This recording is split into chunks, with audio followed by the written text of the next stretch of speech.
Guys, आप सभी को पता है कि गवर्नमेंट जीएसटी पर टाइम टू टाइम कुछ ना कुछ अपडेट्स लाती रहती है। इनवॉइसिंग से रिलेटेड हो, वो ट्रांजैक्शन से रिलेटेड हो, वो या फिर रिटर्न से रिलेटेड हो।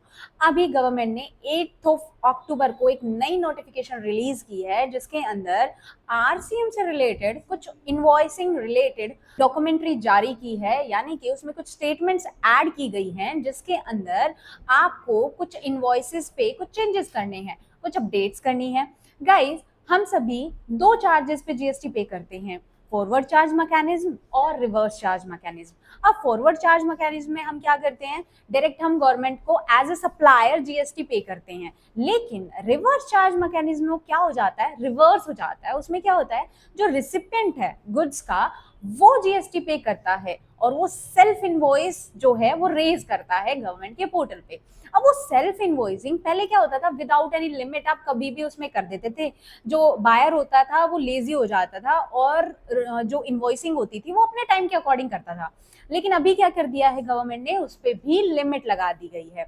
तो आज हम इसी नोटिफिकेशन के बारे में बात करेंगे और साथ में हम बात करेंगे कि जो लिमिट लगाई गई है आरसीएम के ऊपर, उस आरसीएम वर्ड का मतलब क्या है और वो चार्ज मैकेनिज्म कैसे अप्लाई होता है रेसिपिएंट के ऊपर, और साथ ही साथ फॉरवर्ड चार्ज मैकेनिज्म है, इसके बारे में भी मैं एक बार रिपीट करूंगी। और साथ में गवर्नमेंट के कुछ सेक्शंस है, जैसे सेक्शन 31 हो गया, जैसे सेक्शन 47A हो गया, 47 हो गया, 46 हो गया, इसके बारे में भी हम बात करेंगे। So without any further delay, let's get started.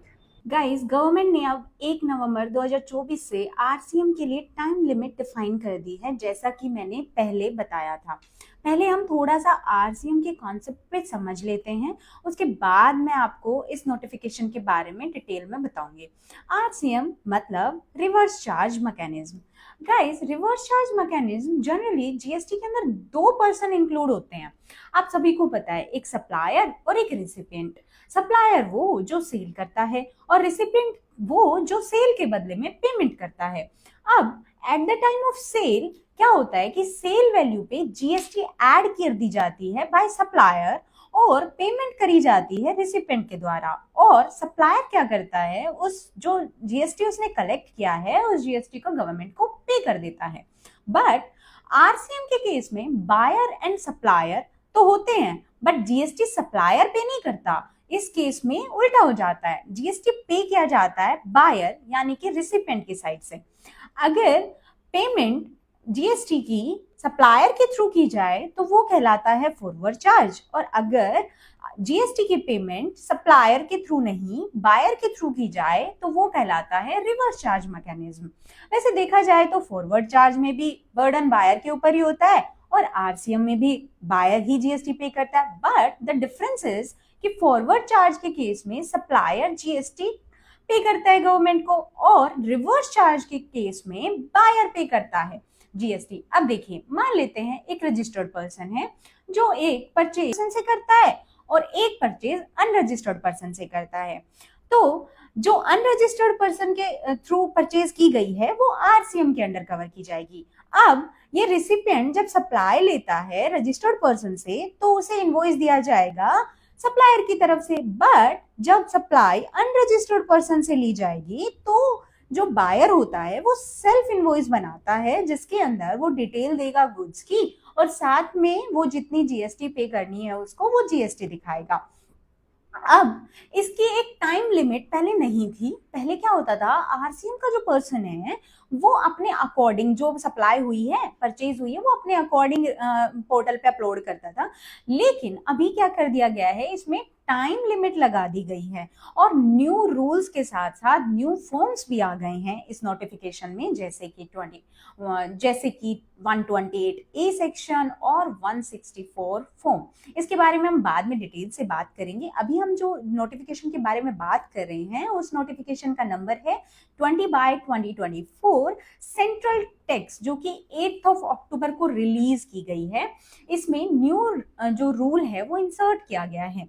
यानी कि इसमें कुछ सेक्शंस के बारे में बात की गई है, जैसे कि सेक्शन 31, 47A, 46, 47 और सेक्शंस का जिक्र किया गया है। जैसे कि मैं आपको यहाँ पे एक नोटिफिकेशन दिखा रही हूँ जिसमें ये बताया गया है, रूल नंबर 47A को मेंशन किया गया है इसके हिसाब से कि गुड्स एंड सर्विसेज जैसे ही एक बायर रिसीव करता है, यानी कि रिसिपेंट रिसीव करता है, उसको 30 डेज के अंदर सेल्फ इनवॉइस बना के अपलोड करना पड़ेगा। गाइस पहले फॉरवर्ड चार्ज के ऊपर आया था इसी साल ये, जिसके अंदर 47 रूल अप्लाई किया गया था, लेकिन अभी साफ साफ लिखा हुआ है कि आपको 47A सेक्शन को भूल जाना है क्योंकि वो फॉरवर्ड चार्ज के ऊपर है। आपको नए रूल पे ध्यान देना है जो कि है रूल नंबर 47A। इसके अंदर टाइम लिमिट दे दी गई है जिसमें आपको जब भी आप गुड्स एंड सर्विस रिसीव करेंगे आपको सेल्फ इनवॉइस जनरेट करना पड़ेगा और उसे अपलोड करना पड़ेगा। अब इसके अंदर कुछ सेक्शंस की बात की गई है, जैसे सेक्शन 31 की बात की गई है, 31 सेक्शन 3F की बात की गई है। तो इनमें क्या होता है, सेक्शन 31 क्या होता है, सेक्शन 31 टैक्स इनवॉइस के बारे में बताता है, जिसके अंदर आप टैक्स इनवॉइस आपको फॉरवर्ड चार्ज के अंदर अपलोड करनी है। 46 के अंदर कंटेंट गिवन होता है कि आपको जो जीएसटी के अंडर इनवॉइस बनाने हैं उनके अंदर क्या क्या कंटेंट रखने हैं, जैसे कि किस पार्टी को दिया गया है, consignee, consignor, bill to, ship to, form, GST number, unit और क्वांटिटी, रेट, अमाउंट, क्या क्या उस इनवॉइस में कंटेंट रखना है वो दिया जाता है। 47 के अंदर time limit forward charge mechanism के अंदर दी गई है। 47 के अंदर रिवर्स चार्ज के लिए नया अमेंड आया है और सेक्शन 31(3)(f) के अंदर, सेक्शन 31(3)(f) के अंदर जो नया अमेंड आया था उसके अंदर स्पेसिफिक टाइम लिमिट बताई गई थी। ये कहा गया था कि आपको फॉरवर्ड चार्ज के अंदर टाइम लिमिट के अंदर अंदर इनवॉइस अपलोड करने हैं और अब जो 47A आया है उसके अंदर आरसीएम बेस्ड टाइम लिमिट जो है वो बताई गई है।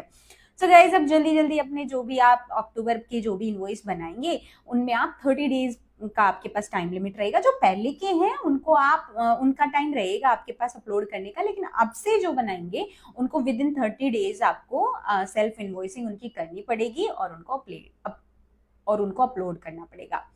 गाइज आई होप आपको ये कॉन्सेप्ट समझ आया होगा। Thank you so much for watching and for more updates subscribe my channel and press the bell.